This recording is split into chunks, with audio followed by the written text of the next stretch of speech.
My parents cut me off completely, then spotted me on a yacht in their Facebook feed and suddenly remembered they always believed in me. Hi everyone. Before we go on, show your love by subscribing and saying hi in the comments. Share your location too. We love hearing from you. Let's get back to the story. The call came on a Tuesday morning while I was scrubbing dried oatmeal off my secondhand dining table. My mother's voice cut through the phone like shattered glass. We're done supporting your failures, Amelia. Done. My stomach dropped. I gripped the edge of the table, knuckles white. What are you talking about? I haven't asked you for anything in 2 years. That gallery opening you begged us to attend? We drove 3 hours to watch you embarrass yourself with those paintings. He spat the word like it tasted rotten. Your sister just made partner at her firm. Your brother's closing on his 3rd rental property. And you're playing with crayons at 32. The oatmeal-crusted sponge slipped from my hand. My sister Jasmine had always been the golden child. Perfect grades, perfect career, perfect fiancé. My brother Aaron followed close behind, their parents' pride multiplied. I was the artist, the dreamer, the disappointment. Mama, I sold 3 pieces last month. 3 pieces. Her laugh was cruel practice. Jasmine made more in a day than you'll see all year. We're cutting you off. No more birthday checks. No more loans. Figure it out. I never asked for. The line went dead. I stood there, foam pressed against my ear, listening to silence. The morning sun streaming through my studio apartment window suddenly felt cold. My paintings lined the walls. Abstract emotions in blues and golds, pieces of my soul nobody seemed to value. That's when I heard it, a notification ping. I glanced at my phone. An email from an unknown address with the subject line, "Opportunity of a lifetime." I should have deleted it. I wish I had. My hands trembled as I opened the email, still reeling from my mother's words. The sender was listed as V. Morrison, Morrison Gallery Collective. Dear Ms. Parker, your work has caught the attention of a very private collector. He wishes to commission a series, 12 paintings over 6 months. Compensation, $180,000 half up front. Accommodations provided. Call this number within 24 hours. I read it 3 times. Then 3 more. Art scams were everywhere, but something about this felt different. The signature included a phone number with an international code I didn't recognize. I called. A woman's voice answered, smooth as expensive whiskey. Miss Parker. We've been expecting your call. Is this real? My voice cracked. Very real. Our client saw your piece, Drowning in Gold, at the Riverside exhibition. He's prepared to invest in your talent. Are you interested? I thought about my apartment. The cracked tiles, the radiator that only worked on Wednesdays, the stack of overdue bills magnetized to my refrigerator. I thought about my mother's voice, playing with crayons. What's the catch? I whispered. Victoria Morrison laughed, low and knowing. Smart girl. The catch is simple. Complete isolation. You'll work from our client's private estate. No visitors, no distractions. 6 months of pure creation. Your phone, your internet, surrendered at the door. Can you handle that? 6 months without my family's judgment? Without Jasmine's perfectly curated Instagram posts reminding me of everything I wasn't? Without Aaron texting me listings for affordable studio apartments in neighborhoods I couldn't afford? Where do I sign? A car will collect you Friday morning. Pack light. Everything you need will be provided. I hung up, heart hammering. I should have asked more questions. Should have researched. Should have told someone. But I didn't. The car arrived at dawn, a black sedan with windows tinted darker than midnight. The driver, an older man who introduced himself only as Thomas, loaded my 2 suitcases without comment. We drove for hours, leaving the city behind, trading concrete for endless trees. Where exactly are we going? I asked. Thomas glanced at me through the rearview mirror. You didn't ask before you agreed? Fair point. The estate emerged from the forest like something from a Gothic novel. Modern architecture merged with classical columns, glass walls reflecting the surrounding wilderness. A woman stood at the entrance, Victoria Morrison in person. Tall, elegant, wearing a smile that didn't quite reach her eyes. Welcome to your sanctuary, Amelia. She extended her hand. Let me show you where magic happens. The studio took my breath away. Floor-to-ceiling windows flooded the space with natural light. Premium canvases lined the walls. Paints I'd only seen in catalogs. Pigments worth more than my rent. Organized in perfect rows. An apartment connected to the studio. Bedroom, bathroom, kitchenette. Everything you need, Victoria said. The chef delivers meals twice daily. Your only job is to create. When do I meet the collector? Her smile shifted, becoming something I couldn't read. Mr. Ross values his privacy. He'll review your work remotely. Now your phone, please. I hesitated, then handed it over. The moment it left my fingers, I felt unmoored, disconnected. 6 months, Victoria said. Starting now. The door clicked shut behind her. I heard the lock engage. I was alone with my art, my thoughts, and a growing unease I couldn't name. But the advance hit my account that afternoon. $90,000. I checked my laptop. Real money. Life-changing money. I picked up a brush and began to paint. The isolation was intoxicating at first. No judgmental calls. No social media comparisons. Just me, canvas, and endless possibility. I painted with a freedom I'd never experienced. Emotions pouring out in violent strokes and gentle whispers. By week 2 I'd completed 3 pieces. They were raw, honest, better than anything I'd created before. Victoria visited weekly, photographing my work with professional equipment, offering minimal feedback beyond, "Mr. Ross is pleased." I should have been suspicious. Should have asked why a collector would spend this fortune on an unknown artist. But I was drunk on validation, on finally being seen. Week 3 brought the first crack in my paradise. I found the camera. It was hidden in the air vent, lens pointed directly at my easel. My blood went cold. I stood on a chair, examining it, professional grade, expensive, recording everything. Artistic process documentation, Victoria explained when I confronted her. Standard practice for commissioned work. It's in your contract. What contract? I never signed anything. Her expression remained pleasant, immovable. You accepted the deposit. That constitutes agreement. If you'd like to breach contract and return the funds, we can arrange your departure immediately. I thought about my empty apartment, my mother's voice, my bank account finally breathing. I thought about the 7 paintings I'd completed, the best work of my life. The cameras stay? I asked quietly. The cameras stay. I returned to my studio, picked up my brush, and painted fury. I painted betrayal. I painted a woman in a golden cage, and I didn't realize I was painting myself. At night, I dreamed of locks and lenses, of being watched by invisible eyes that never blinked. Month 2 arrived with autumn's first bite. I was deep into my 8th painting when Thomas appeared at my studio door. The first interruption in weeks. You have a visitor. Your brother. My heart seized. That's not possible. No visitors. Mr. Ross made an exception. 5 minutes. Aaron stood in the estate's marble foyer, looking uncomfortable in his designer suit.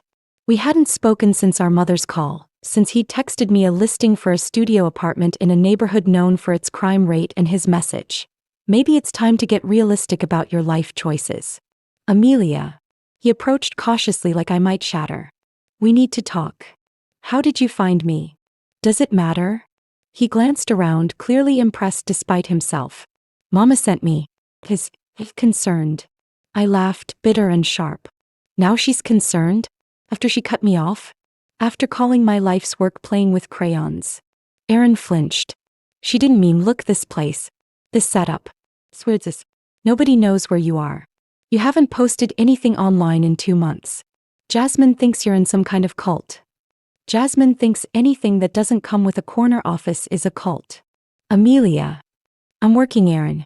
I'm finally creating art that matters, making money that matters. Isn't that what you all wanted? His expression shifted to something almost like pity. Not like this.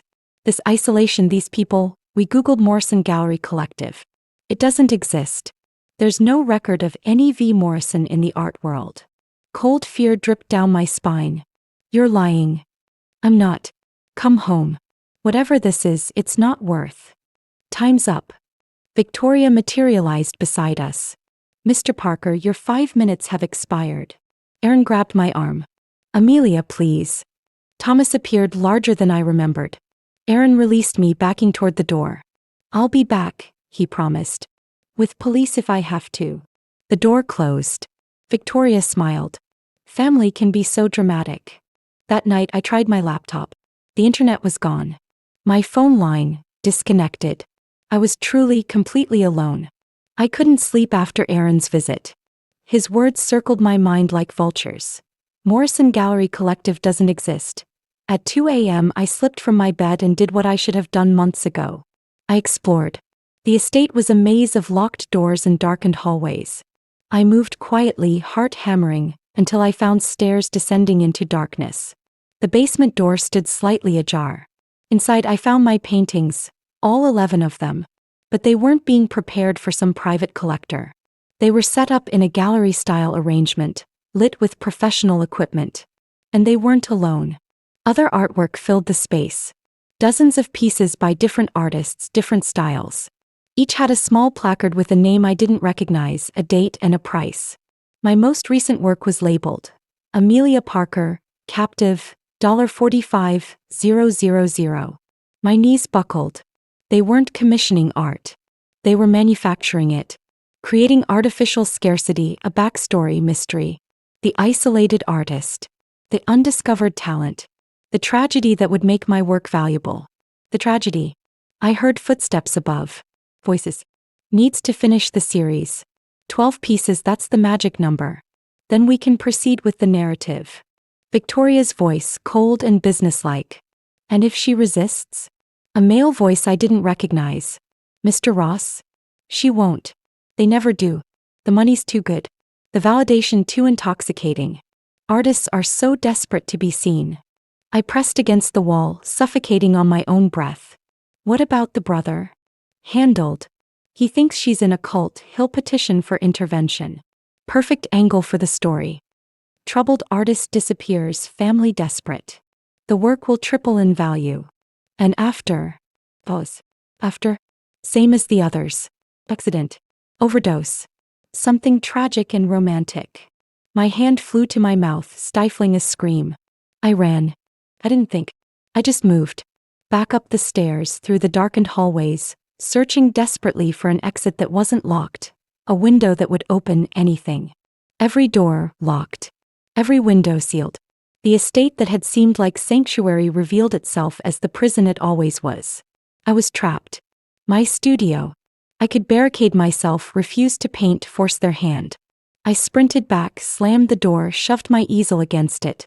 My hands shook as I grabbed my phone. Still dead, still useless. Think Amelia. Think the paintings.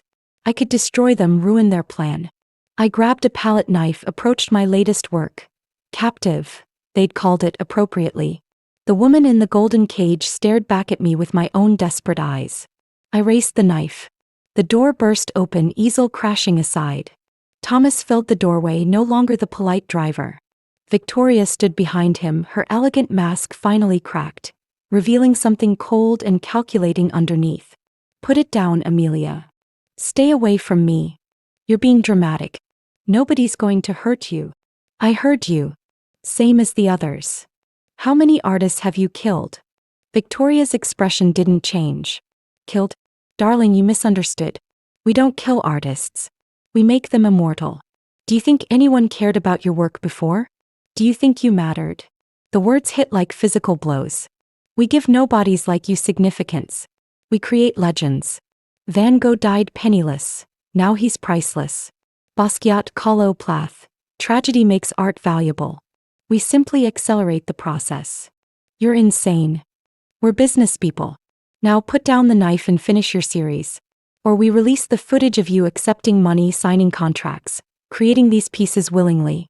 Your family will think you ran away, chose this. No one will look for you. The palette knife slipped from my fingers. They moved me to a different room after that night. Smaller, with a lock that clicked from the outside. One window too high to reach, showing only sky. They brought my supplies, my canvases. Victoria visited daily. One more painting, she'd say. Then we discuss your future. I knew what future meant. I'd heard it in the basement. Asterisk accident. Overdose. Something tragic and romantic. Asterisk. But I painted anyway. What choice did I have? The 12th piece emerged slowly, painfully. I put everything into it. Every betrayal, every broken promise, every moment I'd been told I wasn't enough. I painted my mother's face, disappointed and distant. Jasmine's perfect smile, sharp as knives. Aaron's pitying eyes. And in the center, me, small, fading, almost invisible. I titled it, The Inheritance. Victoria photographed it with unusual reverence. "Your masterpiece," she murmured. "Mr. Ross will be very pleased." "When?" I asked quietly. She met my eye. For a moment, something almost human flickered there. "Soon." That night, I heard voices outside my door. Planning.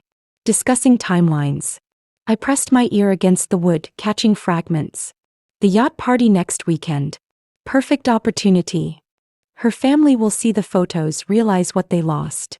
Poetic justice, really. Yacht party? My brain struggled to make sense of it. Then I understood. They were going to display me, the successful artist, at some exclusive event. Let my family see what I'd become without them. Then the tragedy. I had days. Maybe less. I looked around my prison for anything, any tool, any chance. My eyes landed on the paint thinner. Industrial strength, highly flammable. The window too high to reach normally, but I began to plan. The night before the yacht party, I made my move. I'd spent 3 days preparing, stacking canvases, soaking them in paint thinner, positioning them beneath the high window. My heart hammered so hard I thought it might break through my ribs. At 2 a.m. I struck a match.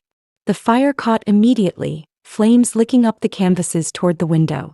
Smoke filled the room fast, too fast. I climbed my makeshift tower of burning art, heat searing my skin. The window was within reach now. I grabbed my easel's metal leg, the one I'd been secretly loosening for days, and swung. Glass shattered. An alarm shrieked. I pulled myself through, cutting my hands, my arms, not caring. The drop was 12 feet. I jumped, landed badly, my ankle screaming in protest. Behind me, flames consumed my prison. Ahead, darkness and forest. I ran. Behind me, shouts. Flashlights cutting through trees. Thomas's voice, no longer polite. "Find her." My ankle was definitely broken. Each step was agony. But I kept moving deeper into the forest, branches tearing my skin, my breath coming in ragged gasps. I heard water. A river, maybe a stream.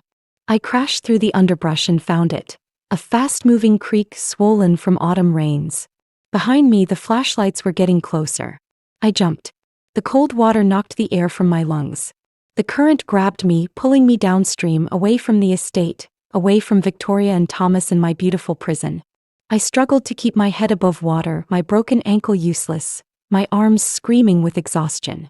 The water carried me for what felt like hours but was probably minutes. Eventually, I managed to grab an overhanging branch, drag myself onto the muddy bank. I lay there, coughing up creek water, bleeding from a dozen cuts, shaking with cold and shock and relief.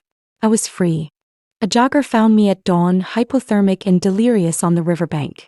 I remember fragments. Ambulance lights, warm blankets, someone asking my name again and again. "Amelia Parker," I whispered through chattering teeth. They tried to. The paintings. They're killing artists. I must have sounded insane. I woke in the hospital 3 days later. Aaron sat beside my bed, eyes red-rimmed and exhausted. When he saw me conscious, he grabbed my hand so hard it hurt. "Thank God. Amelia, thank God." "How did you?" "Police found you. They called me because I'd filed a missing persons report." His voice cracked. "I'm so sorry. We should have looked harder, should have pushed more when you disappeared." The police came next. I told them everything. The fake gallery, the basement full of paintings, Victoria's plan, the implied threats. They listened with polite skepticism until I mentioned the address. "We sent units there immediately after you were found," the detective said. "The estate was empty. Cleared out. No paintings, no people, no evidence of anyone living there for months." My blood went cold. "That's impossible. I was there for 2 months. The property belongs to a shell corporation. We're investigating, but..." He didn't finish. His expression said it all. They didn't believe me. Aaron squeezed my hand. "The doctor said you have a concussion. Maybe you're confused about some details." "I'm not confused. The paintings, they have my paintings." But I saw doubt creep into Aaron's eyes. The same look our mother always gave me. The look that said, Amelia and her dramatic artist delusions. They kept me in the hospital for a week. Psychiatric evaluation. Trauma counseling. Everyone was very kind, very gentle, very convinced I'd had some kind of breakdown. Maybe I had. 6 months passed. I moved back to my old apartment, returned to my old life. The art world whispered about my breakdown. Galleries that had shown interest before suddenly stopped returning calls. I was damaged goods. The unstable artist who disappeared and came back with conspiracy theories. My family tried. Aaron called weekly. Jasmine sent gift baskets with cards that said, "Thinking of you," in her perfect handwriting.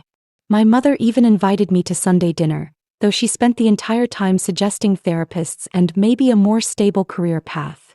I painted in my studio apartment at night, but the joy was gone. Every canvas felt like a crime scene. Then Aaron sent the message. It was a screenshot from Jasmine's fiancé's Facebook. A yacht party, some corporate event on the water. And there, in the background, was me. Not actually me. A painting of me. My painting. The one I'd titled The Inheritance. It hung in the yacht's cabin, clearly visible through the window. The caption read, "Amazing art collection on the Morgan yacht." I stared at that photo for an hour. Then I started researching. Gerald Morgan, tech billionaire, art collector, known for discovering emerging talent. His private collection was worth millions. My painting was there.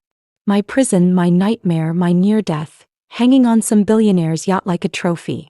I called the detective who'd handled my case. I have proof. The painting I told you about, it exists. It's on Gerald Morgan's yacht. Miss Parker. Just look at the photo. Please. He sighed but agreed to investigate. 2 weeks later he called back. We contacted Mr. Morgan. He purchased that piece legally from Morrison Gallery Collective. He has receipts, certificates of authenticity, the whole thing. But Morrison Gallery doesn't exist. It does. We checked. It's a legitimate business, Miss Parker. Based overseas but legitimate. They'd covered their tracks perfectly. I should have let it go. Should have accepted that sometimes monsters win, that sometimes there's no justice, no resolution. But I couldn't. I started painting again, not for galleries or collectors but for myself. I painted everything. The estate, Victoria's cold smile, Thomas's hands grabbing my arm, the flames, the river, my beautiful prison. I painted my family's doubt, the detective's skepticism, the way everyone looked at me like I was broken.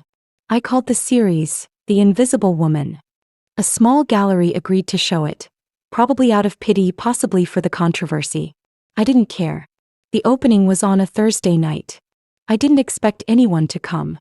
My entire family showed up. Aaron arrived first, studying each painting with an intensity that made my chest ache. Jasmine came with her fiancé, her perfect composure cracking as she moved from piece to piece. My mother stood in front of The Inheritance, the painting of her disappointed face, for 20 minutes without speaking. This is what you saw? Aaron finally asked. This is what happened? Yes. He pulled out his phone, showed me a photo. The yacht party. My painting. I did some digging. Gerald Morgan has 12 paintings from Morrison Gallery Collective. All by different unknown artists. All purchased in the last 5 years. And none of those artists are painting anymore. 3 are dead. 5 disappeared. 4, including you, had public breakdowns. The room tilted. Jasmine grabbed my arm, steadying me. I hired a private investigator, Aaron continued. Cost me 20 grand, but he found something. Victoria Morrison is a ghost. But the property where you were held? It was leased by a subsidiary of Morgan's company. Gerald Morgan is Mr. Ross, I whispered. My mother's voice cut through the gallery, sharp and clear. Then we burn him down. I turned. She was crying, makeup running, looking more human than I'd seen her in years. We burn it all down, Amelia. Together. We tried. We tried. Aaron hired lawyers. We went to the press. We filed lawsuits. We did everything right, everything legal, everything by the book. And we lost. Gerald Morgan had better lawyers. He had connections, money, power. Morrison Gallery Collective disappeared completely. Website gone, business registration dissolved. All traces erased like they'd never existed. The paintings vanished from his yacht. No evidence. No proof. The media painted me as an unstable artist seeking attention. Op-eds debated whether my breakdown was performance art. My career was cremated in the court of public opinion. But something changed. My family started coming to Sunday dinners. Really coming, really present. Aaron called not to suggest realistic career paths, but to ask about my latest painting. Jasmine framed one of my pieces in her office, told anyone who'd listen, "My sister made this." My mother showed up at my apartment one evening with Chinese takeout and an apology that took her 3 hours to choke out. "I never believed in you the way I should have," she said. "I was so focused on safety, on security, on what success looks like in dollars and cents, that I couldn't see you were already successful. You were brave. You are brave." We sat on my studio floor, eating lo mein, and for the first time in my life she asked about my art not with judgment but with genuine curiosity. I never got justice. Gerald Morgan still collects his blood paintings. Victoria Morrison, or whatever her real name is, probably has another artist trapped somewhere, creating tragedy for profit. The detective closed my case. The lawsuits were dismissed. But I kept painting. My family kept believing. And sometimes, late at night, I get messages from other artists. Survivors. People who saw my exhibition recognized their own nightmares in my work. We form a quiet network, protecting each other, warning each other, refusing to be invisible anymore. I saw my mother last week. She brought me coffee, sat in my studio while I painted, and said, "I'm sorry I never said this before, but I'm proud of you, Amelia. Not because of success or money. Just because of you." The tears came then, finally. All the grief, all the betrayal, all the years of trying to be enough. They poured out onto my mother's shoulder while she held me and whispered, "I see you. I finally see you. Justice is a fairy tale. But family, real family, earned through pain and truth and choosing each other again and again.